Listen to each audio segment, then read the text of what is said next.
በክርስቶስ ትንሣኤ ላይ ተሳታፊ በመሆን ከአባታችን ከእግዚአብሔር አብ ጋር ያለንን ግንኙነት የምናድስበት ታላቅ መንፈሳዊ ተግባር ነው።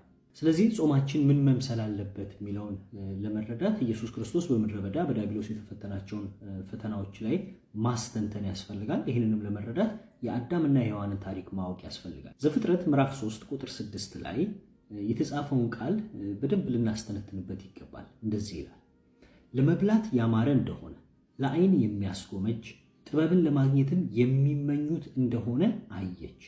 ከፍሬውም ወሰደችና በላች፣ ለባሏም ደግሞ ሰጠችው፣ እርሱም በላ። የሁለቱም ዓይኖች ተከፈቱ፣ እነርሱም ራቁታቸውን እንደሆኑ አወቁ።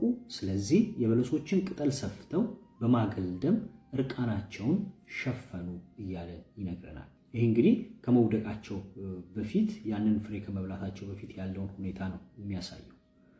ሶስት መሰረታዊ ሐሳቦችን እዚህ ላይ እናገኛለን። በምድር ላይ ላሉ ኃጢአቶች ሁሉ ኃጢአት ከእግዚአብሔር ጋር ያለንን ግንኙነት ያበላሻል። የእነዚህ ኃጢአቶች ሁሉ ምንጭ እነዚህ ሶስት ነገሮች እንደሆኑ መጽሐፍ ቅዱስ ራሱ ያስተምረናል። አንደኛው ለመብላት ያማረ እንደሆነ፣ ሁለተኛው ለዓይን የሚያስጎመጅ፣ ሶስተኛው ጥበብን ለማግኘት የሚመኙት እንደሆነ አየች ይለናል። ይህንን ቃል ለመረዳት አንደኛ ዮሐንስ ምዕራፍ 2 ቁጥር ከ15 እስከ 16 ላይ የተመለከተን እንደሆነ እንደዚህ ይለናል፣ ዓለምን ወይም በዓለም ያሉትን ነገሮች አትውደዱ ካለ በኋላ ምክንያቱም በዓለም ያለው ሁሉ የሥጋ ምኞት፣ የዓይን ምኞት፣ በኑሮ ደረጃ መመካት ነው እንጂ ከአብ አይደለም እያለ ይነግረናል። ስለዚህ ለመብላት ያማረ እንደሆነ አየች፣ የሥጋ ምኞትን የሚያሳይ ነው። ለዓይን የሚያስጎመጅ የዓይን አምሮትን የሚያሳይ ነው። ጥበብን ለማግኘት ተመኙ እንደ እግዚአብሔር ለመሆን የሚለውን ይሄ ደግሞ የኑሮ ትምክህት እያልን የምንገልጸውን ወይም የተዛባ ራስ መውደድና ትዕቢትን የሚያሳይ ነው። እንደ እግዚአብሔር ለመሆን ፈለጉ ያለ እግዚአብሔር እንደማለት ነው። እነዚህ ሶስት ነገሮች የኃጢአት ምንጭ ውጤት እንደሆኑ መጽሐፍ ቅዱስ ራሱ ይነግረናል። ኢየሱስ ክርስቶስ አዲሱ እስራኤል ብቻ ሳይሆን አዲሱ አዳም ነው። ፍጥረትን ሁሉ ለማደስ የመጣ የሕያው የእግዚአብሔር ልጅ ነው። በዛ አዳምና ሔዋን በገነት ውስጥ እንደወደቁ ኢየሱስ በምድረ በዳ ዲያብሎስን ድል ሲያደርግ እንመለከታለን። አዳምና ሔዋንን አሳሳቹ በእባብ ተመስሎ ሲያሳስታቸው እንመለከታለን። ዲያብሎስ የተባለው ሰይጣን ደግሞ ኢየሱስን በምድረ በዳ ሲፈታተነው እንመለከታለን። ዲያብሎስም ኢየሱስን የፈተነው የፈተና አይነቶች በሶስት ነገሮች ነው። አንደኛው ከስጋችን ጋር የሚገናኝ ነው። ምግብን፣ መብልን፣ መጠጥን የሚያሳይ ነው። ሁለተኛው ከትዕቢት ጋር አብሮ የሚገናኝ ነው። በሶስተኛ ደረጃ ደግሞ የተዛባ የራስ ፍቅር የምንለውን አጉል የሆነ ራስ ወዳድነትን የሚመለከቱ ነገሮችን ነው። ኢየሱስም ከቃል እግዚአብሔር እየጠቀሰ ዲያብሎስን ድል ሲያደርገው በዛ ውስጥ እንመለከታለን። በገላትያ ምዕራፍ 5 ቁጥር 19 ላይ የሥጋ ሥራ ተብለው የተገለጹ አሉ።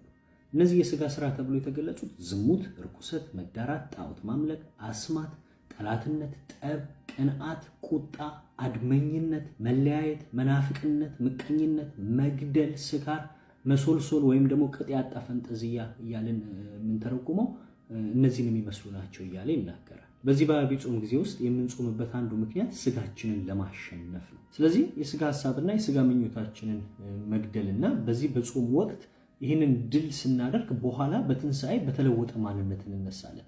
ገላትያ ምዕራፍ 5 ቁጥር 22 ላይ እንደተገለጸው የመንፈስ ፍሬን ይዘን በመንፈስ ፍሬዎች ተሞልተን እንነሳለን እንደማለት ነው። ይህም ፍቅር፣ ደስታ፣ ሰላም፣ ትዕግስት፣ ቸርነት፣ በጎነት፣ እምነት፣ የዋሃትና ራስን መግዛትን ይዘን በተለወጠ ማንነት እንነሳለን ማለት ነው። የምንራበው የምንጠማው መጥገብ የሚለውን ሐሳብ የበለጠ እንዲገባን ነው እና መጥገብ ደግሞ ለስጋም ብቻ ሳይሆን ለነፍስም። ምክንያቱም ኢየሱስ ወደ ምድረ በዳ በሚሄድበት ጊዜ በመንፈስ ተሞልቶ እንደሄደ ይነግረናል። በመንፈስ ያልተሞላ ማንነት በቀላሉ በስጋ ፈተናዎች ሲወድቅ እንመለከተዋለንና እንደማለት ነው። ስለዚህ በዚህ በዐቢይ ጾም ጊዜ ልንገለው በሕይወታችን የሚገባ የቀደመው አዳማዊ ማንነታችንን ልንገልና አዲሱ ክርስቶስን ለብሰን እንድንነሳ ያስፈልጋል። ኃጢአትን መግደል ያለብን ከስሩ ስለሆነ። ስለዚህ የምንጾመው ለምንድን ነው?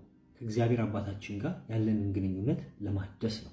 በክርስቶስ በኩል በመንፈስ ቅዱስ አማካኝነት ከእግዚአብሔር ጋር ያለንን ግንኙነት ማደስ እንድንችል ነው። የምናደስባቸው ሶስት መንገዶች ጌታ ኢየሱስ የሚነግረን፣ አንደኛ በምግብ ብቻ ሳይሆን ከእግዚአብሔር አፍ በሚወጣ ቃልም የምንኖር ሰዎች ነን ከቃሉ ጋር ባለን ዝምድና። ሁለተኛው ሐሳብ በህይወቴ ውስጥ የእግዚአብሔር እቅድና ሐሳብ፣ ምክንያቱም እግዚአብሔር አምላክን አትፈታተን ተብሎ ተጽፏል የሚለው ሐሳብ የሱን ፍቅርና የሱን መሪነት በህይወቴ ውስጥ በመተግበር የህይወቴ አንደኛ እግዚአብሔር ነው የሚለውን ነገር መልሼ ሪስቶር በማድረግ ነው። በሶስተኛ ደረጃ የምሰግደው ለእግዚአብሔር ብቻ ነው። አምልኮ ለእግዚአብሔር ብቻ ነው። ይህ ሲባል አብዛኛው ጊዜን የማጠፋበት ጊዜ የእግዚአብሔር ነገር ብቻ ነው ሊሆን የሚገባው። አብዛኛው ሰዓቴን የማሰላስለው ነገር ስለ እግዚአብሔር ቃል ነው ሊሆን የሚገባው። አብዛኛው የህይወቴን ክፍል የሚቆጣጠረው የሞላው ነገር ሁሉ የእግዚአብሔር ቃል ነው።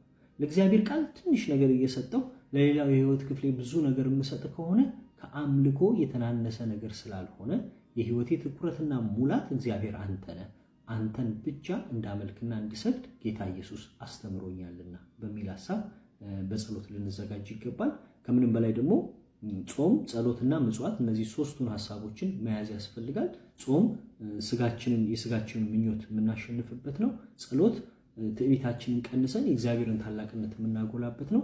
ምጽዋት የባልንጀራን ፍቅር የምንጨምርበት፣ ለጋስነትን የምናገኝበት፣ እግዚአብሔር የሰጠንን ምሕረትና ቸርነት፣ ጸጋ፣ በረከት ሁሉ ለሌሎች የምናካፍልበት ስለሆነ ነው። ስለዚህ በዚህ ሐሳብ ውስጥ ሆነን ጾማችንን እንድንጀምር አደራ ልላችሁ እወዳለሁ። የተባረከ የዐቢይ ጾም ጊዜ ለሁላችንም ያደርግልን።